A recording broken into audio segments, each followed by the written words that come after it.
श्रीमद्भगवद्गीता द्वितीयोऽध्यायः साङ्ख्ययोगः రెండవ అధ్యాయము సాంఖ్యయోగము. సంజయ ఉవాచ తం తథా కృపయావిష్టం అశ్రుపూర్ణాకులేక్షణం విషీదంతమిదం వాక్యం ఉవాచ మధుసూదనః. సంజయుడు పలికెను, ఓ ధృతరాష్ట్ర మహారాజా, ఆ విధముగా తన వారికై జాలిపడి వారి వధకై వగుచుచు కన్నుల అశ్రుకణములు నిండిన అర్జునునితో మధుసూదనుడిట్లనెడు. శ్రీభగవానువాచ కులస్వాకష్మలామిధం విషమే సముపస్థితం అనార్యజుష్టమస్వర్గ్యం అకీర్తికరమర్జున.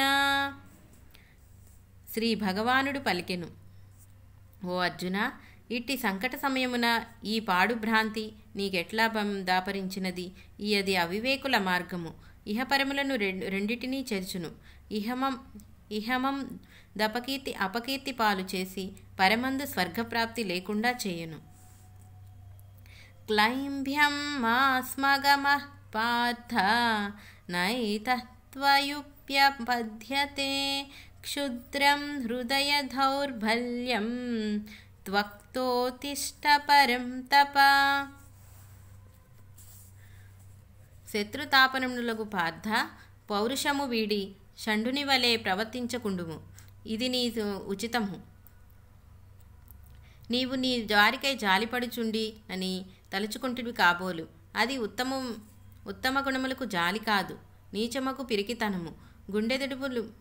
గుండెదిడుపు లేకుండుట. అట్టి దౌర్బల్యములు వీడిలెమ్ము. యుద్ధమునకు నడుము కట్టుము. క్లైంభ్యం అను శబ్దమునిచే భగవానుడు భావమర్దియగు అర్జునుని మేలమాడుచు యుద్ధమునకు పురికొల్పుచున్నాడు. అజ్ఞాతవాస కాలమున ఊర్వశీ శాప కారణమునుగా అర్జునుడు పేడి అయి విరుచుటనుండగా కాన్యకావచములకు నాట్యము నేర్పెను.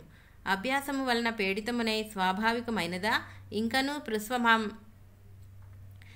మడవలేదా అని శ్రీకృష్ణుడు భావగర్భితముగా అనుచున్నాడు. అర్జున ఉవాచ కథం భీష్మమహం సంఖ్యే ద్రోణంచ మధుసూదన ఇషుభిః ప్రతియోచ్యామి పూజార్హావరిసూదన. అర్జునుడనెను, ఓ కృష్ణ, తాతయ్యకు భీష్మునుడు, గురువగు ద్రోణుడును పూజనీయులు గదా. ఇట్టి వారిని బాణములతో కొట్టి ఎట్లు యుద్ధము చేయుదును?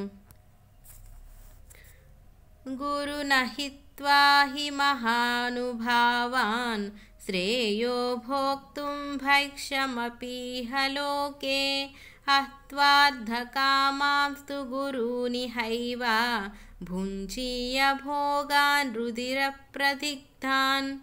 వీరు పెద్దలు, మహనీయులు, అర్ధకాములు. అట్టి వీరిని ధ్వదించి నెత్తురుకోటిని భుజించుచు భోగములు అనుభవించుట కంటే వారిని చంపక రాజ్యాపభోగములను వారికే వదిలి వెచ్చమెత్తుకుని బ్రతుకుట మేలు. నచైధద్విద్మః కతరన్నో గర్యః యద్వా జయేమ యదివానో జయేయుః.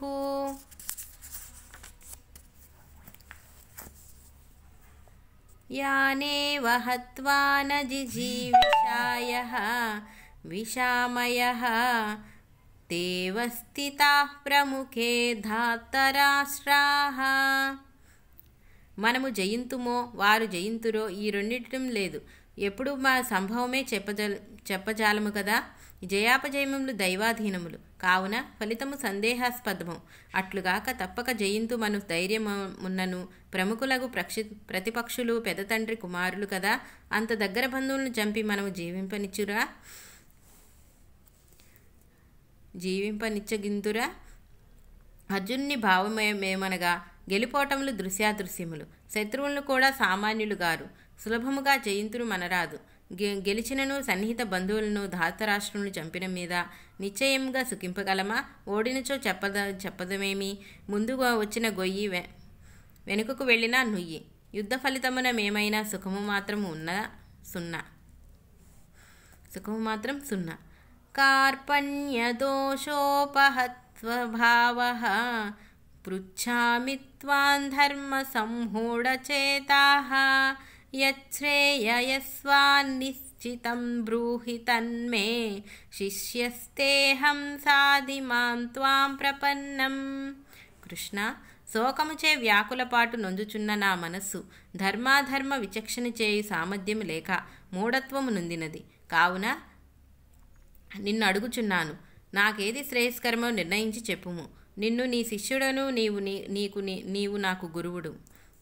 ఆత్మబుద్ధి సుఖం చేత గురుబుద్ధి రిష్వేవత నన్ను ఆర్యోక్తి నన్ను అనుసరించి తాను వివేకే ధర్మ నిర్ణయము చేయగలిగిన వాడు గురువులు బుద్ధి అభించుటనెల్లా ఆశ్రయించబద్దగినది. అట్టిచో తమ బుద్ధి మా మూఢత్వము నొందినను గురుబుద్ధియే శరణ్యము శ్రేయస్కరము అని అర్జునుడు తనకు కలిగిన ధర్మ సందేహమును నుండి విముక్తికై తనను హితుడను బాంధవుడను మిత్రుడగు గురువును అగు శ్రీకృష్ణుడు శరణాగతుడాయను. ప్రపన్నులను శిష్యునిచే గురువులను అనుగ్రహింతురు. నహి ప్రపశ్యామి మమానుత్యాన్ యచ్చోకముచ్చోపనమింద్రియాణం అవాప్య భూమావసపత్నమృద్ధం రాజ్యం సురాణమపి చాధిపత్యం. భూమి యందు నిష్కంఠమగు ఏకచ్ఛత్యాధిపత్యము లభించినను స్వర్గాధిపత్యము లభించినను కూడా నా మనస్సును ఇంద్రియములను శోభింపచేయి శోకాగ్ని ఎట్లు చల్లారునో నాకు తెలియకున్నది.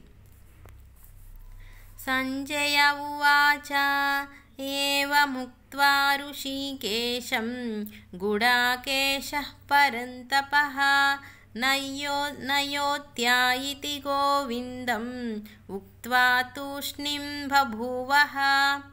సంజయుడు చెప్పును, శత్రుభీకరుడగు పార్థుడు కృష్ణుడితో, గోవిందా, నేను యుద్ధము చేయజాలను అని పలికి మిన్నకుండెను. తమువాచ హృషీకేశః ప్రహసన్నివ భారత సేనయోరుభయోర్మధ్యే విషీదంతమిదం వచః. శ్రీకృష్ణుడు హసన్ముఖుడై ఎగతాళి చేయువాని వలె రెండు సేనల నడుమ దుఃఖాతుడైయున్న పార్థునితో ఇట్లనెను. ఇంతదనుక ఉపోద్ఘాతమనదగును. యుద్ధరంగములో ధర్మోపన్యాసములను వేదాంత గోష్ఠులకు ఏలవెడువను అనగా భగవంతుడు గీతలను ఉపదేశించుటకు కారణమేమో తెలుపబడిను. యుద్ధాత్యే సమరస్థలి కేతించిన పార్థుడు బంధువద పాతకములను వెరచి శోకమోహములను జిక్కి కర్తవ్యాపమూఢులై దారితెన్ను గానక తనకు హితములను ఆర్యసమ్మములను గాగు రుజుమార్గమును ఉపదేశింప కృష్ణుని వేడెను. తమ మిత్రుడగు శరణాగతులకు జిజ్ఞాసును అగు శిష్యుని ఆర్తిభాపి ఇహపరములందు శ్రేయస్సు నొరచుటకై అరుణాభావులకు జగద్గురును భగవానుడు గీతలను ఉపదేశించి అర్జునుని అజ్ఞానము వాపి తత్కార్యములను మోహశోకములను నివారించి ఇహమందు శాంతి సుఖములను పరమందు నిర్మాణములను సమకూర్చు సన్మార్గమును ఉపదేశించెను.